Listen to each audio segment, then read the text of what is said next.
Nadine Torcolo, le 3 questions. A. Liana Marabini, réalisatrice de films cinématographiques, présidente de Bac-Menton, la Biennale d'art contemporain, au micro de Nadine Torcolo.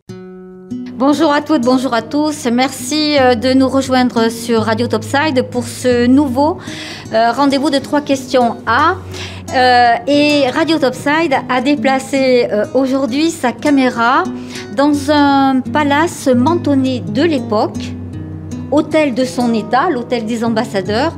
Et en même temps, j'ai envie de vous dire, c'est une splendide galerie d'art qui va donc proposer sa 2e biennale sur l'art contemporain sacré, avec un thème cette année, la transcendance. Là, on y reviendra, mais c'est donc en compagnie, et mieux qui, Liana Marabini, qui est donc la présidente de cette biennale et du comité scientifique chargé en fait de la sélection.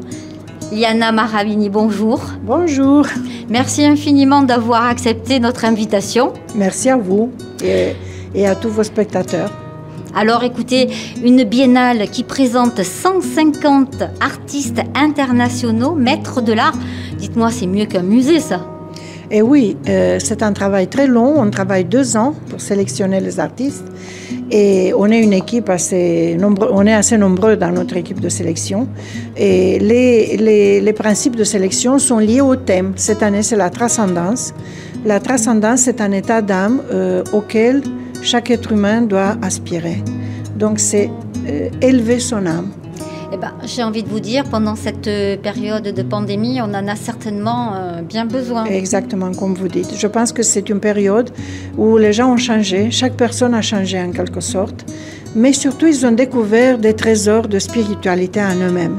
Et ça, c'est la chose la plus importante. Peut-être c'est le seul cadeau que la pandémie nous a fait. Alors en tant que chargé, bien entendu, de la sélection, j'imagine que vous avez eu des milliers de propositions d'artistes. Absolument, oui. C'est un choix difficile. Comment vous y prenez? C'est assez difficile, vous savez, parce qu'on regarde donc la qualité de l'œuvre, on regarde même la biographie de la personne, de l'artiste. On regarde le futur que cet artiste peut avoir. Et comme moi, j'ai une expérience assez riche dans l'art, parce que je suis présidente aussi des mécènes des musées du Vatican, le chapitre de Monaco. Depuis toujours, j'ai organisé des expositions d'art. Comme éditeur, je produis, j'édite des livres d'art aussi, entre autres. Et comme producteur de cinéma, donc j'ai fait des films sur la vie de plusieurs artistes. Et donc l'art, pour moi, c'est une deuxième vie, voilà. Et donc, avec mon expérience, je regarde aussi le futur d'un artiste. Et on travaille pour eux parce qu'on organise cette biennale dans une optique de mécénat. C'est-à-dire, nous ne prenons aucun sou pour ça. Oui, je crois d'ailleurs que les bénéfices vont directement aux artistes. Directement aux artistes, parce que c'est pour aider les artistes. Donc, nous considérons que l'art fait la vie un endroit meilleur où vivre. Le monde, c'est un endroit meilleur où vivre grâce à l'art.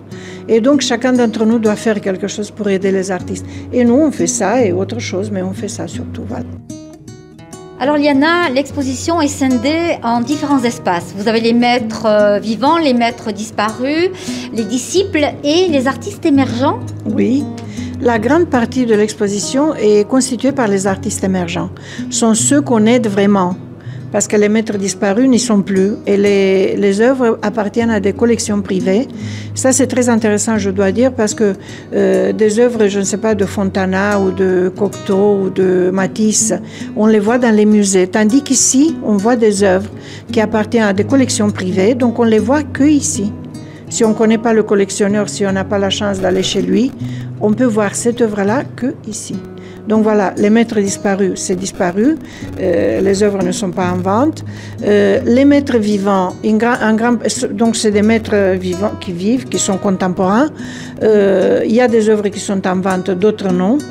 Tandis que les émergents, ils veulent percer le marché et conquérir un morceau de marché. Donc voilà, ils sont très intéressés de vendre. Nous, on les aide à vendre parce qu'on connaît des collectionneurs, on connaît des musées qui sont... Voilà. L'édition passée de cette biennale, grâce à notre biennale, 3 artistes sont allés à la Biennale de Venise. Donc ils ont été sélectionnés parce que des sélectionnateurs qu'on connaît de la Biennale de Venise viennent visiter cette exposition. Donc ils ont sélectionné 3 artistes qui sont allés à Venise. Venise, c'est la consacration pour un artiste, surtout pour un jeune artiste, c'est l'Éden. Voilà. Donc cette Biennale a aussi ce rôle d'encourager, d'appuyer, d'aider des artistes émergents pour qu'ils deviennent des maîtres. Voilà. Alors également une volonté de votre part, puisqu'on est à Menton, de faire connaître au public des artistes locaux. Ils sont au nombre de 3. Oui, parce que je trouve que Menton a une vocation pour les arts. Menton a hébergé tellement tant d'artistes, même dans cet hôtel. Cet hôtel a une histoire extraordinaire, donc c'est un palace Belle Époque. C'est le premier travail de Gustave Eiffel, toute la partie en fer que vous voyez.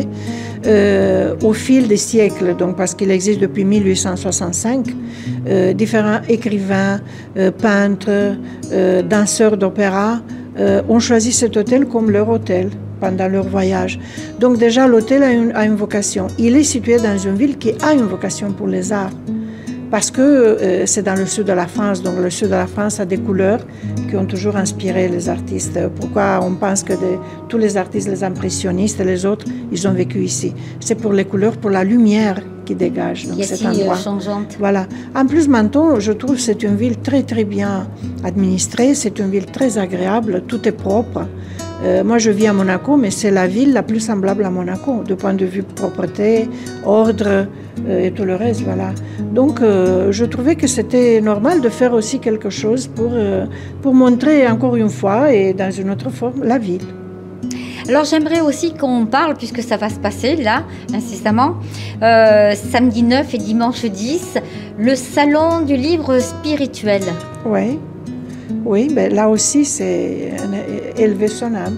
La spiritualité est très importante parce que nous, on ne vit pas que de matérialité. Et puis la matérialité nous réussit mieux si on a un bon esprit, vous savez. Si on a un esprit sain, si on a de bonnes valeurs positives, si on essaye d'être gentil, d'aider, d'encourager les autres. Donc ça veut dire avoir une spiritualité positive. Et donc voilà le sens aussi du salon qu'on est en train de préparer maintenant parce qu'il commence demain matin. Mais ce salon aussi réunit des artistes, des écrivains, des auteurs, mais aussi des maisons d'édition, des magazines. On a aussi une librairie qui expose. Le but est de faire rencontrer des écrivains et des auteurs avec des éditeurs pour qu'ils trouvent éditeurs. Puis il y a aussi les autres qui sont déjà publiés, donc ils exposent. Il y a des maisons d'édition. Il y a la fondation Ratzinger, qui est la fondation du pape Benoît, donc qui expose. Il y a la revue Communion, qui est peut-être la plus importante revue catholique qui existe. Donc voilà, on a aussi un regard sur notre Église, sur notre foi, qui est importante. Merci Liana, on va revenir côté pratique. Donc l'exposition, c'est jusqu'à la fin du mois d'octobre. Exactement. Avec des heures d'ouverture de 10h à 19h, entrée libre, mais le pass sanitaire est exigé. Voilà. Et le masque obligatoire? C'est obligatoire, oui, dans toute l'exposition. Mais je ne vous dis pas au revoir tout de suite, puisqu'on va se séparer avec un morceau de musique que vous avez choisi. Vous allez m'en dire plus? Moi, j'aime beaucoup Vivaldi. J'ai même fait un film sur lui, qui a eu beaucoup de succès. Pourquoi il me plaît? Parce que c'était un artiste. Il était un prêtre, mais il était un artiste.